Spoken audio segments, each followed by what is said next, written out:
1959 সালের ফেব্রুয়ারি মাস সোভিয়েত ইউনিয়নের উরাল পর্বতমালা একদল তরুণ অভিযাত্রী বের হয়েছিল এক রোমাঞ্চকর যাত্রায়। কিন্তু সেই যাত্রায় পরিণত হয় ইতিহাসের সবচেয়ে ভয়ঙ্কর রহস্যে। তাদের মৃতদেহ পাওয়া যায় এমন অদ্ভুত অবস্থায় যা আজও বিজ্ঞানী গবেষকদের দাদায় ফেলে রেখেছে। আসসালামু আলাইকুম প্রিয় বন্ধুরা, কেমন আছেন সবাই? ডার্ক পেজ ইউটিউব চ্যানেলে আপনাদের সবাইকে স্বাগতম। আজকের ভিডিওতে আমরা জানবো ডায়াডলোপাস অ্যাক্সিডেন্ট, একটি রহস্য যা 60 বছরেরও বেশি সময় পরেও সমাধান হয়নি। তো কথা না বাড়িয়ে শুরু করি আজকের ভিডিও।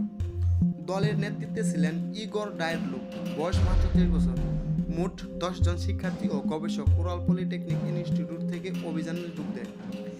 তাদের উদ্দেশ্য ছিল কঠিনতম রুটে হাইকিং করে নতুন মানচিত্র তৈরি করা এবং নিজেদের পার্বত্য আরোহণ দক্ষতা প্রমাণ করা। তারা ছিল তরুণ, উদ্যমী, অভিজ্ঞ আর ঘুমের জন্য ভরপুর উত্তেজনায় ভরা। কিন্তু কে জানতো এই যাত্রাই হবে তাদের জীবনের শেষ অভিযান। পহেলা ফেব্রুয়ারি রাত প্রবল তুষার ঝড়ে কারণে দলটি এক পাহাড়ি ঢালে তাঁবু খাটায়। কয়েকদিন কেটে গেল, তাদের পরিবার ও বন্ধুরা কোনো খবর না পেয়ে উদ্বিগ্ন হয়ে যায়। 26শে ফেব্রুয়ারি উদ্ধার দল তাদের ক্যাম্পে খুঁজে পায়, কিন্তু তাঁবুটি ছিল অদ্ভুতভাবে ভেতর থেকে কাটা। চারদিকে ছড়ানো কাপড়, জুতা আর সরঞ্জাম পড়েছিল, যেন হঠাৎ আতঙ্কে সবাই দৌড়ে বেরিয়ে গেছে। কয়েকজনের গায়ে ছিল শুধু অন্তর্বাস, অথচ বাইরের তাপমাত্রা ছিল 30 ডিগ্রি সেলসিয়াস। দুজনের শরীরের ভেতরে অঙ্গ প্রত্যঙ্গ ক্ষতিগ্রস্ত হয়েছিল ভয়ঙ্করভাবে, কিন্তু বাইরে কোনো দাগ ছিল না। এক তরুণীর চোখ নেই, আরেকজনের জিহ্বা উধাও হয়ে গিয়েছিল। কিছু পোশাকে রেডিও অ্যাক্টিভ চিহ্ন পাওয়া যায়। এই দৃশ্য উদ্ধারকর্মীদের হতবাক করে দেয়।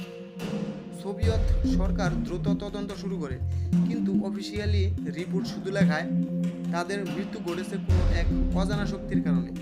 এরপর কেসটি গোপনে বন্ধ করে দেওয়া হয়, অনেক নথি সিল করা হয়, সাধারণ মানুষকে বিস্তারিত জানানো হয়নি, ফলে রহস্য আরও গভীর হয়ে ওঠে। বলা হয় হঠাৎ তুষারধসের ভয় পেয়ে অভিযাত্রীরা তাঁবুত কেটে বেরিয়ে পড়ায়, কিন্তু গবেষকরা প্রমাণ পান এই জায়গায় তুষারধসের সম্ভাবনা খুবই কম। আশেপাশে গোপন সামরিক পরীক্ষা চলছিল। রেডিও অ্যাক্টিভ প্রমাণ অনেককে মনে করায় তারা হয়তো পরীক্ষার শিকার হয়েছিল। প্রচণ্ড ঠান্ডা, অন্ধকার আর চাপের কারণে তারা মানসিক বিভ্রমে ভুগে থাকতে পারে। লাশের অস্বাভাবিক ক্ষতি দেখে অনেকেই দাবি করে হয়তো কোনো অজানা প্রাণী তাদের আক্রমণ করেছিল।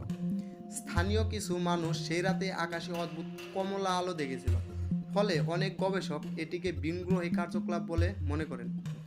আজও বিজ্ঞানীরা একমত হতে পারেনি আসল কী ঘটনা ছিল।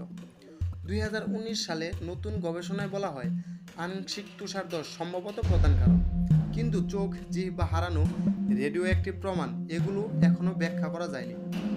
ডায়াডলোপাস তাই রয়ে গেছে বিশ্বের সবচেয়ে ভয়ঙ্কর ও রহস্যময় ঘটনার তালিকায়। তো বন্ধুরা, আপনারা কি মনে করেন ডায়াডলোপাসে ঠিক কি ঘটেছিল?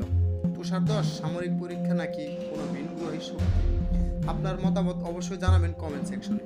আর যদি ভিডিওটি ভালো লেগে থাকে তাহলে লাইক, শেয়ার আর সাবস্ক্রাইব করতে ভুলবেন না, কারণ সামনে আসছে আরও ভয়ঙ্কর রহস্য ও ইতিহাসের অজানা কাহিনী। তো সবাই সুস্থ থাকবেন, সুন্দর থাকবেন। আল্লাহ হাফেজ।